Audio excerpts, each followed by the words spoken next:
Hey guys, welcome to the new video. दोस्तों स्वागत करता हूं आप सभी लोगों का एक बार फिर से आज के इस नए वीडियो पे। दोस्तों आज की इस वीडियो में हम बात करने वाले हैं डिमांड ड्राफ्ट या फिर पे ऑर्डर के बारे में। जी हाँ दोस्तों, कॉमनली काफ़ी लोगों को जो है डिमांड ड्राफ्ट के बारे में पता नहीं होता है कि डिमांड ड्राफ्ट कैसे बनाया जाता है, कौन कौन डिमांड ड्राफ्ट बना सकता है या फिर डिमांड ड्राफ्ट की वैलिडिटी कितनी होती है। सारा कुछ जो जानकारी आज की इस वीडियो में हम आज डिस्कस करने वाले हैं। तो दोस्तों डिमांड ड्राफ्ट जो होता है one of the payment instrument system होता है जिसको इंडिया में वाइडली यूज़ किया जाता है अलग अलग जगह पे। जिस प्रकार दोस्तों कॉलेज या स्कूल के फीस में या फिर बिजली के पेमेंट में या फिर एम्बेसी की पेमेंट के लिए जो है अलग अलग तौर पे डीडी का इस्तेमाल किया जाता है। दोस्तों डीडी जो होता है एक प्रीपेड इंस्ट्रूमेंट होता है, क्योंकि डीडी जब भी आप बनाते हो या फिर किसी को इशू करते हो तो आप जो है ऑलरेडी बैंक्स में रिक्वेस्ट दे के इसको बनाते हो और आपका जो अमाउंट है अकाउंट से ऑलरेडी डिडक्ट हो जाता है। उसके बाद जो है डीडी आपको मन के मिलता है, तो इसलिए इसको जो है प्रीपेड नेगोशिएबल इंस्ट्रूमेंट कहा जाता है। दोस्तों डीडी का जो है वैलिडिटी 3 महीने तक का वैलिड होता है। डीडी आप जब भी इशू करते हो या फिर आप बनवाते हो तो अप टू 3 मंथ्स आप इसको यूज़ कर सकते हो। लेकिन इसकी एक अच्छी खासियत यह है कि जो चेक होती है वो 3 महीने के बाद एक्सपायर हो जाता है, चेक नहीं चलता है।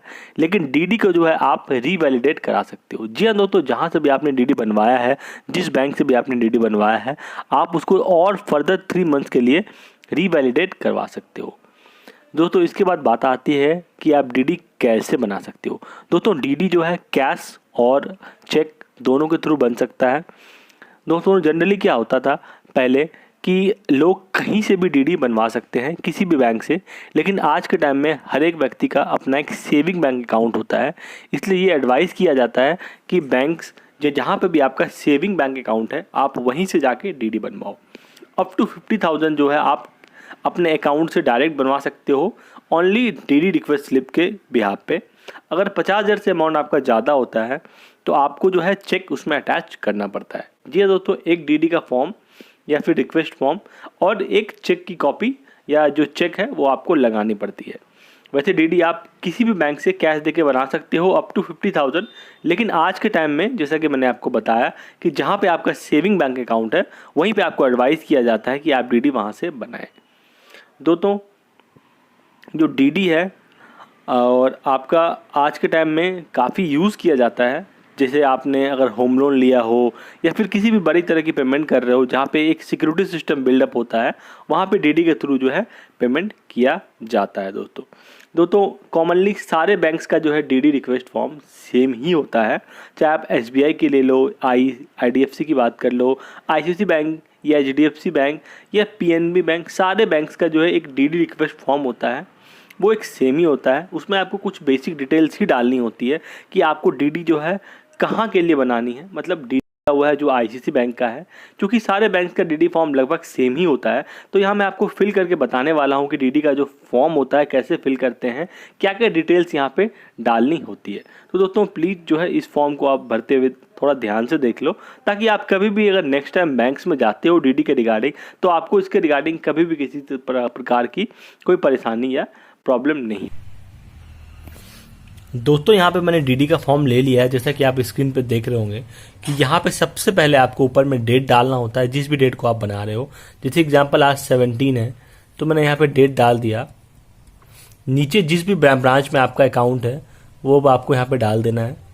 यहाँ पे सबसे मेन चीज़ आता है लोकेशन, जैसा कि मैंने आपको बताया था कि जो है डीडी जब भी आप बनाते हो, जैसे कि अगर मुझे राम कुमार के नाम का डीडी बनाना है जो कि मुंबई में रहते हैं तो यहाँ पे मैंने लिख दिया है मुंबई। तो जो डीडी बनेगा वो मुंबई लोकेशन के लिए ही यहाँ पे बनेगा। दोस्तों इसके बाद आपको जो सबसे मेन आता है फेवरिंग का, मतलब आप किन के फेवर में बनाना चाहते हो। तो दोस्तों जो भी उनका ऑफिशियल नेम है, ये चाहे उनका कंपनी का नेम हो या फिर उनका इंडिविजुअल नेम हो, वो आपको यहाँ पे सही सही डालना है। जैसे कि दोस्तों यहाँ पे मुझे डालना है राम कुमार, तो मैंने यहाँ पे डिटेल्स डाल दिया राम कुमार। और दोस्तों यहाँ पे कितने रुपीज़ के लिए यहाँ पे मुझे बनाना है। जैसे कि मुझे अगर यहाँ बनाना है 5,000 रुपीज़ का बनाना है तो यहाँ पे आपको मुझे 5000 डाल देना होगा। दोस्तों चार्जेस वाला कॉलम आप छोड़ दो, बैंक्स वाले जो हैं जो भी चार्जेस होंगे वो आप उनसे कंफर्म कर लेना कि 5000 पे कितना चार्जेस आपको पे करना पड़ेगा, क्योंकि दोस्तों चार्जेस जो है डिमांड ड्राफ्ट में मैंडेटरी होता है, वो लगता ही लगता है। हालांकि बैंक्स पे ये डिपेंड करता है कि वो चार्जेस आपका वेव करते हैं या नहीं। यहाँ पे दोस्तों चार्जेस की बात हम यहाँ पे आ जाती है, आपको यहाँ पे रुपीज़ में 5000 जो भी आपने अमाउंट डाला है वो आपको यहाँ पे डालना होगा। इसके बाद दोस्तों अगर आप चेक लगा रहे हो, अगर आपका 50,000 से ऊपर है या फिर कम भी है और आपने अगर चेक दिया है तो आपको यहाँ पे चेक नंबर देना पड़ेगा। यहाँ चेक नंबर आप लिख दो यहाँ पे दोस्तों।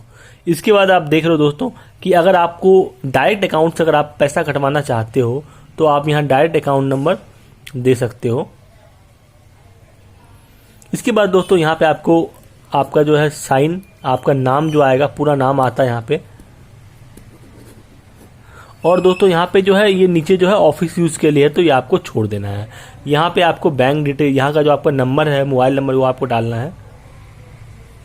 इसके बाद दोस्तों ये जो है पीछे बैक साइड में आपको यहाँ पे, अगर आप बियरर, अगर कोई और लेके आता है तो बियरर के साइन होंगे। अगर आप खुद आ रहे हो बनवाने के लिए तो आपको यहाँ पे अपना खुद का साइन होगा। और जो भी डीडी रिसीव करता है दोस्तों, मतलब जिनको, जैसे कि अगर आप रिसीव कर रहे हो तो रिसीव मतलब डीडी अगर आपको हैंड टू हैंड मिल जाता है तो यहाँ पे आपको दोबारा एक साइन करना है रिसीविंग के लिए कि हाँ आपने रिसीव कर लिया है। तो दोस्तों ये एक बेसिक फॉर्म होता है डीडी का। हर एक बैंक का लगभग जो है फॉर्म होता है वो सेम ही होता है, कोई डिफरेंस नहीं होता है।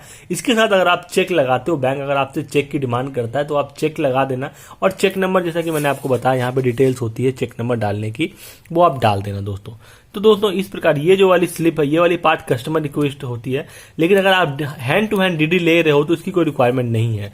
अगर बैंक आपको बोलता है कि आपको आधे घंटे के बाद आना है या 1 घंटे के बाद आना है तो इस वाले रिक्वेस्ट पे वो आपको साइन स्टैम्प करके देते हैं कि हाँ आपने जो है डीडी की रिक्वेस्ट दी है। और 1 घंटे के बाद अगर आप जब डीडी उनको हैंड ओवर करोगे, बैंक अगर आपको हैंड ओवर करता है तो फिर ये वाला जो है आप रिक्वेस्ट फॉर्म डिस्ट्रॉय कर देना।